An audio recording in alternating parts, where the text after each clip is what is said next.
Hello friends, astrology a way to reality channel में एक बार फिर से आप सभी का स्वागत है।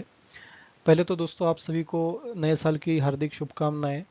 आप सब स्वस्थमंद रहे, तंदुरुस्त रहे और ये साल आपके लिए काफ़ी अच्छी तरीके से बीते।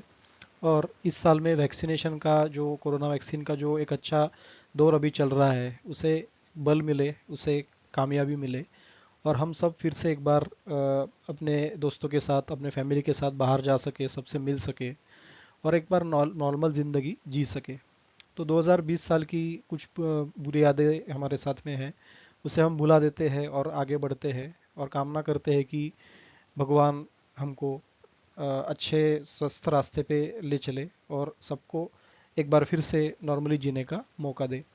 तो once again happy new year.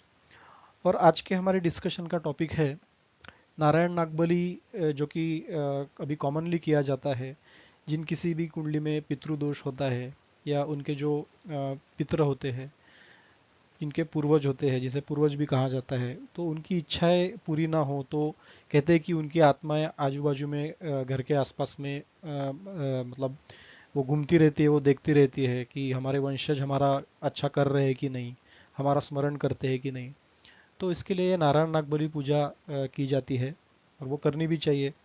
उसके वजह से कुंडली में जो पितृदोष आता है तो उसके निवारणता नारायण नागबली पूजा ये अत्यंत आवश्यक है, जिससे कि अब जो निगेटिव रिजल्ट्स उससे मिलते हैं उसको हम पॉजिटिव में कन्वर्ट कर सकें। और वैसे भी पूर्वजों का स्मरण करना एक काफ़ी अच्छी बात होती है, उससे हमें प्रेरणा मिलती है और उनका आशीर्वाद अगर हमारे साथ में है तो डेफिनेटली लाइफ में अच्छा होता है।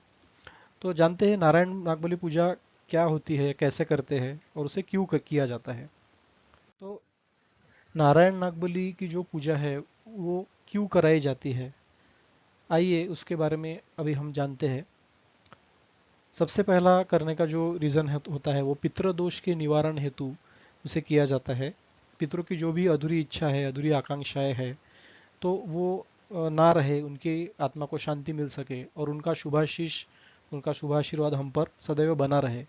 ये सबसे बड़ा रीज़न नारायण बलि नागबली पूजा का होता है। अब ये नारायण नागबली की जो पूजा है ये दो भागों में की जाती है, एक तो नारायण बलि और दूसरा नाग बलि। तो नारायण बलि जो है वो पितृदोष निवारण के लिए किया जाता है और नाग बलि जो है वो सांप की हत्या का दोष अगर किसी पे ऊपर होता है, अगर हमारे पूर्वजों के साथ में सांप की हत्या का कहीं दोष चल रहा है या फिर एक्सीडेंटली अगर सांप की हत्या उनसे हो जाती है तो उसे निवारण करने के लिए नाग बलि की पूजा होती है। तो जनरली नाग बलि और नारायण बलि ये दोनों एक साथ किए जाते हैं, तो उसे नारायण नाग बलि कहते हैं। तो दोनों का एक साथ किया जाना ये अत्यंत आवश्यक है। अब जिस भी परिवार के किसी सदस्य या पूर्वज का ठीक तरह से अंतिम संस्कार ना किया गया हो, ठीक से उनका पिंडदान ना हुआ हो, उनकी आने वाली पीढ़ियों में उसके वजह से पितृदोष उत्पन्न हो जाता है। तो ये हमको करना बहुत ज़रूरी होता है।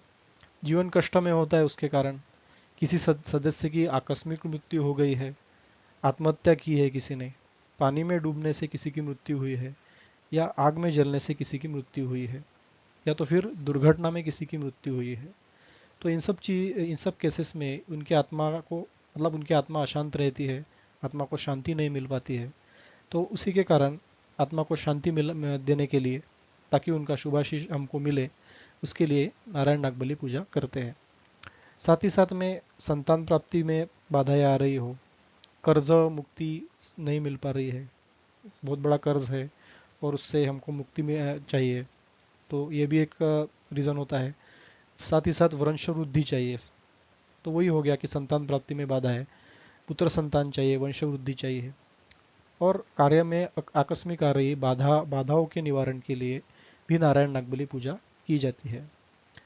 और कोई भी मांगलिक या अमांगलिक कार्य घर में हुआ है, या मांगलिक कार्य मतलब किसी की शादी, उपनयन संस्कार या फिर सगाई या फिर जो भी हम बोल सकते हैं, जो भी मांगलिक कार्य होता है घर पे, तो वो अगर हुआ है तो उसके एक साल तक ये पूजा नहीं कर सकते। और अमांगलिक कार्य मतलब किसी की आकस्मिक मृत्यु होती है या फिर किसी के साथ कोई दुर्घटना होती है, तो ऐसे समय में एक साल तक ये पूजा नहीं कर सकते। ये बात ध्यान देने योग्य है।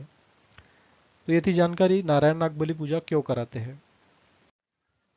अब देखते हैं कि नारायण नागबली पूजा कब नहीं की जाती। तो धनिष्ठा पंचक एक होता है जिसे कि टोटल 5 नक्षत्रों में विभाजित किया है। आखिरी के 2 चरण जो होते हैं, शततारका नक्षत्र, पूर्वा भाद्रपदा, उत्तर भाद्रपदा और रेवती। तो ये जो 4 साढ़े 4 नक्षत्र हम जिसको कहते हैं, तो उनमें उनको मिला के धनिष्ठा पंचक तैयार होता है। तो ये धनिष्ठा पंचक के समय अगर ये नक्षत्र चल रहे हैं तो इसको धनिष्ठा पंचक मानते हैं। तो ये समय नारायण नागबली पूजा नहीं की जाती, नहीं करना चाहिए। उसके बाद सेकंड नंबर होता है त्रिपाद नक्षत्र। अब ये त्रिपाद नक्षत्र क्या होता है? तो ये कृतिका, पुनर्वसु, उत्तराषाढ़ा, विशाखा और उत्तर भाद्रपद, ये 5 नक्षत्रों का मिलके त्रिपाद नक्षत्र तैयार होता है। तो ये 5 नक्षत्र अगर चल रहे हैं वो समय में, तो भी नारायण नागबली पूजा नहीं की जाती। अब देखते हैं, तो दोस्तों अब देखते हैं कि शुभ समय या शुभ अवसर कौन से होते हैं कि जब हमको नारायण नागबली पूजा करनी चाहिए। तो सबसे इम्पोर्टेंटली पितृपक्ष के जो 15 दिन होते हैं भाद्रपद माह में, तो उस समय सबसे शुभ समय इसको माना जाता है, तो उस समय ये करना ही चाहिए। साथ ही साथ गंगा या किसी नदी के तल पर जाए और वहाँ पे पूजा करे। और जिनके माता पिता जीवित है वो भी नारायण नागबली कर सकते हैं, ताकि उनके माता पिता के पहले वाले जो दादा दादी या फिर उनके जो गुजर गए पीढ़ी होती है उनके लिए भी ये पूजा की जा सकती है।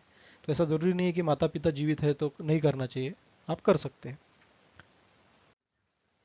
अब जानते हैं कि नारायण नागबली पूजा कहाँ करनी चाहिए, कहाँ की जाती है।